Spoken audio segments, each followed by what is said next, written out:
Facebook.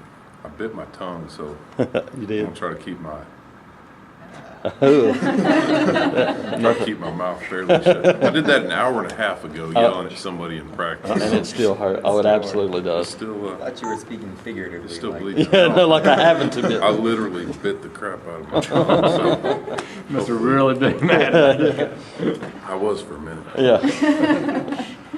When you go back and look at guys in the performance against Ole Miss, what are your kind of impressions of the offensive line? Well, I think we made some improvement.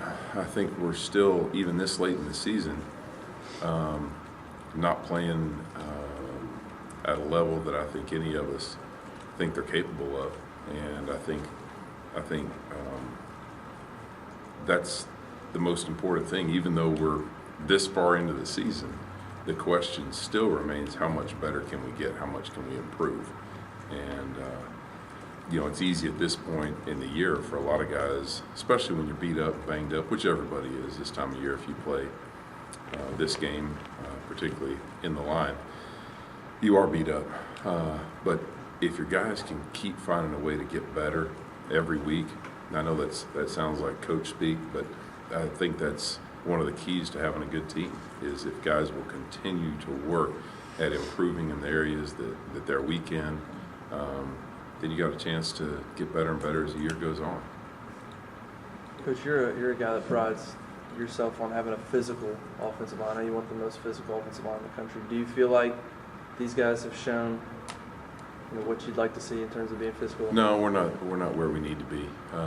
I've seen glimpses of it from certain guys, but we're certainly not where I envision our line being.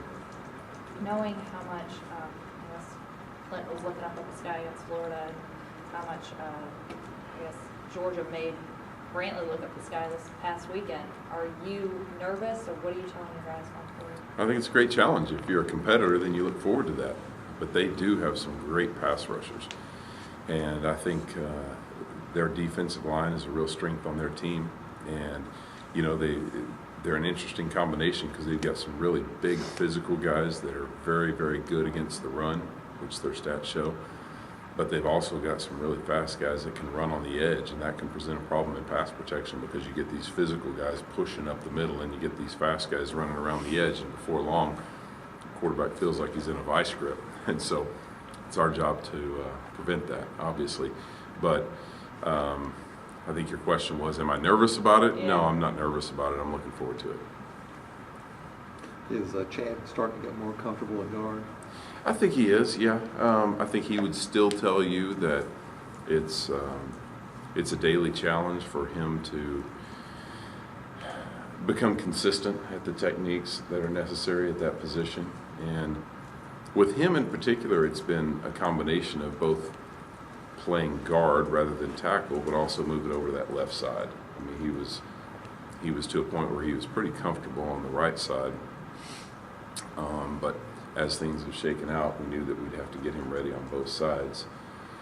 And it's still a work in progress, but he's certainly getting better, and he's a good kid and wants to do right. And it's really important to him to play well. So I have confidence that he'll keep getting better each week.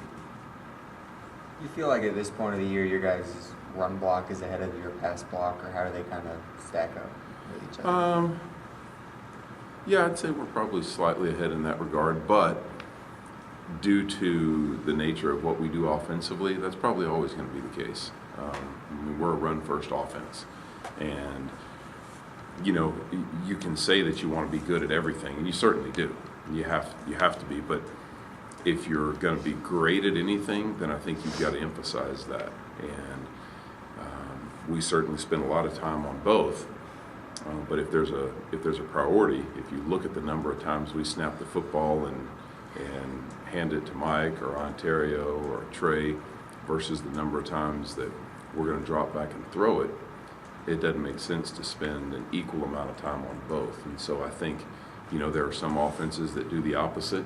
We're a run-first offense, and we're going to emphasize that a little bit more than the other. Doesn't mean that one's that pass protection isn't just as important, because it comes in critical moments when you got to convert on a third down or win the game with a 2-minute drive.